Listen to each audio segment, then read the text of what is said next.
The power of networking saved my life. And today, I'm going to share with you my personal story, lessons learned thus far, and hopefully inspiring you to be relentless networkers. Now let's time travel back to 2008 in Charleston, West Virginia at a Stonewall Jackson middle school basketball game.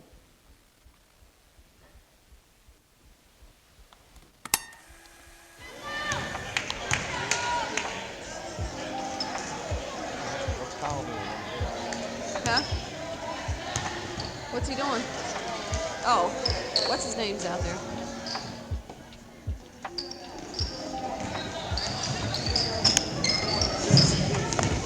Oh, good pass. Come on, Coop. Good job, guys. Good pass. Who did that? Way to look, James. Got a nice bucket there. So that video was posted to YouTube on February 4th, 2008. And I would estimate within 1 to 2 weeks later, at another game, I was driving down the lane, hoping to have a nice layup when I had my feet cut out from under me. I went down with a hard foul. Now, little did I know that I would be taken out of the game, but my life would change in an unimaginable way. My head bounced off the gym floor. Ouch. And instantly I knew something was wrong. Fast forward, and I get a CT scan. My coaches and parents thought it best, maybe an abundance of caution, but we did it anyway. So we send it off, wait a few days, not really expecting much because by this time it was obvious that I was not severely concussed, so it did feel like an abundance of caution. But when we got a phone call back from the doctor's office, you could tell something was wrong. The type of tone in the voice when all humans can spot when something is not quite right. And unfortunately, they didn't have any answers. They actually had questions, and they were concerned. All they knew is that there was some sort of dark mass deep within my sinus cavity. If you could imagine 2 inches in and 3 inches over. Now, they recommended I get an MRI and start speaking with more specialized doctors. As you could imagine, this is when life starts to move extremely fast. But here is where the power of your network starts to take effect. So, in professional life, it's always good to have a robust group of family, friends, referral partners, industry connections, coworkers down the hall, basically advocates for Team U. Now, we're all familiar with this because we all do it within our career. The let's grab a coffee emails, the whining and dining of key influencers. We pretty much all understand that we need to do this to advance our professional and personal lives. What's the goal? Well, the goal is usually the same. It's more success, it's happiness, more fulfilled clients, higher revenue, growth, upward mobility. But sometimes it could be life-saving. So my father, who's here today, Greg Simmerman, Dad, let's not make eye contact, you get emotional, is an audiologist. So this means he fits individuals with hearing aids. And over his career, he's developed a professional connection or relationship with someone named Dr. Portugal. Dr. Portugal is an ENT, an ear, nose, and throat doctor. Someone who I had seen dozens of times over the decades of my life for earaches, strep throat, and head colds. Well, Dr. Portugal happened to be at a medical conference. I'm sure he'd been to dozens of these every single year. Within a few short months, he caught up with someone named Dr. Vijay Anand, an old medical school friend of his, the man who will go on to save my life. Now, Dr. Vijay Anand is a world-class specialist. So when Dr. Portugal heard of my situation at the basketball game, reviewed a CT scan, consulted with us, he insisted that we fly to New York City and have a consultation with Dr. Anand. Now, at the time, this was well taken because the news and the outlook from the doctors we had met with up to that point, it was not very good. They had seen a case similar to mine 10 years prior, and we asked, well, what happened to that individual? Well, he went blind. So now we get connected with a super doctor who lectures in London, who possibly specializes in what I had? Pack my bags. So my family and I fly off to New York City, and we have a consultation with Dr. Anad. Now, the man certainly lives up to the hype. His office has gold-plated doorknobs, chandeliers in the waiting room, and it's located in Park Avenue, which is likely the top real estate location in the entire world. He explained to me in detail who he was, his experience, what I had, and who he was going to bring in to help do it.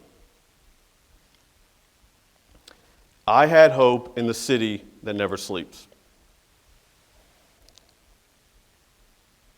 I ended up having a 10-hour-long successful surgery which removed a tumor from deep within my sinus cavity. The official name is a juvenile angiofibroma, which is a mouthful, and it's later called a JNA, and it's the size of a softball. And they pulled it out deep out of my sinus cavity with no external incisions. Basically, they pulled this thing out of my nose. My life, as I knew it, was saved from networking. But now let's take a deeper look at the network effects that were going on concurrent to finding a world-class super doctor and having my life saved.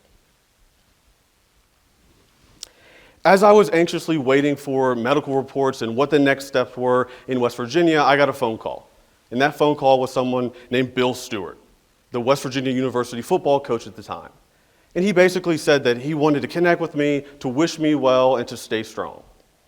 Now you can imagine this was inspiring and give me hope when I was facing a tough situation, but it also was just flat out cool for a teenager to get a phone call from the head coach of the state's football team.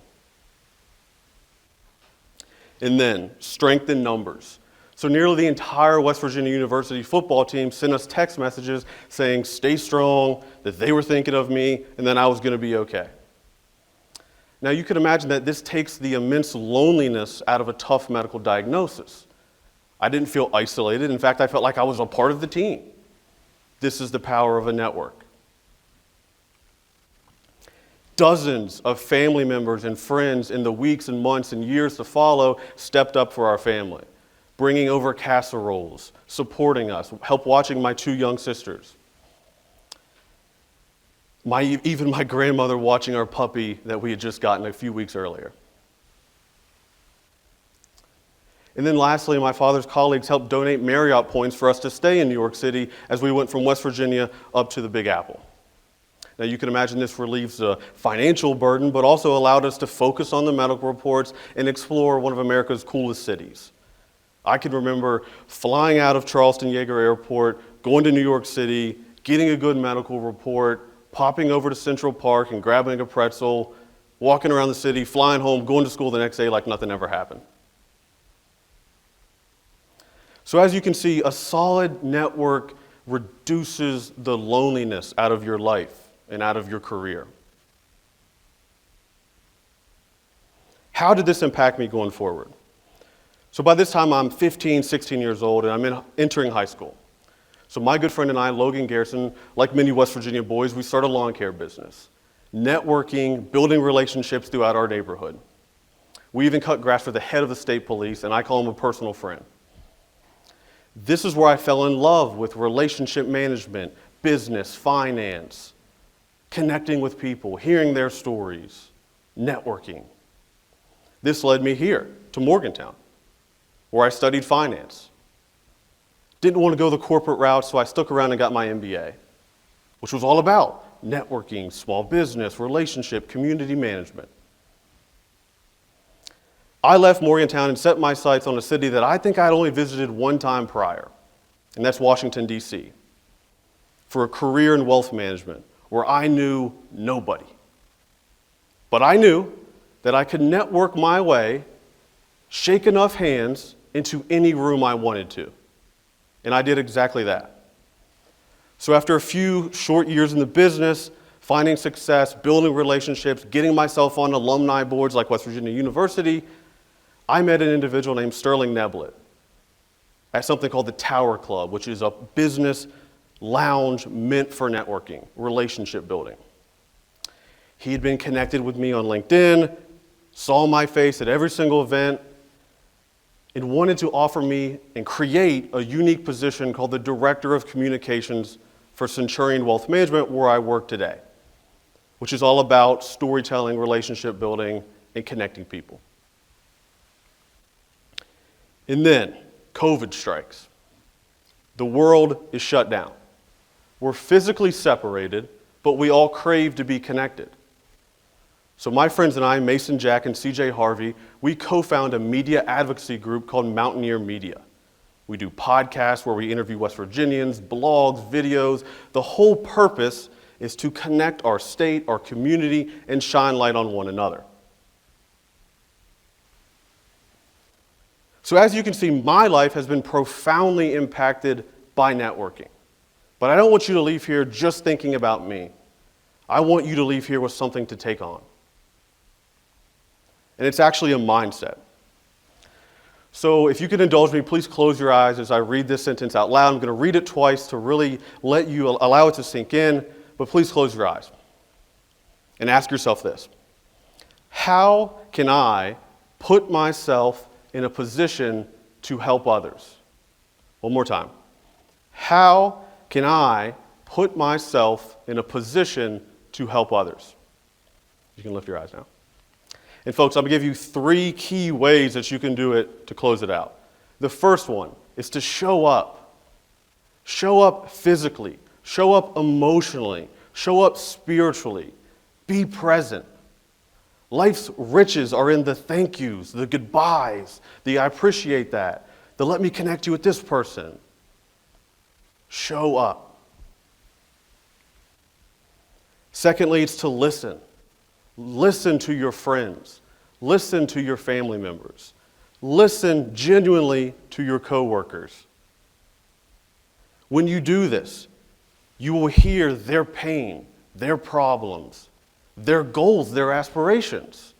You will internalize this, and as you navigate your life, opportunities to help them will jump out to you because you've listened.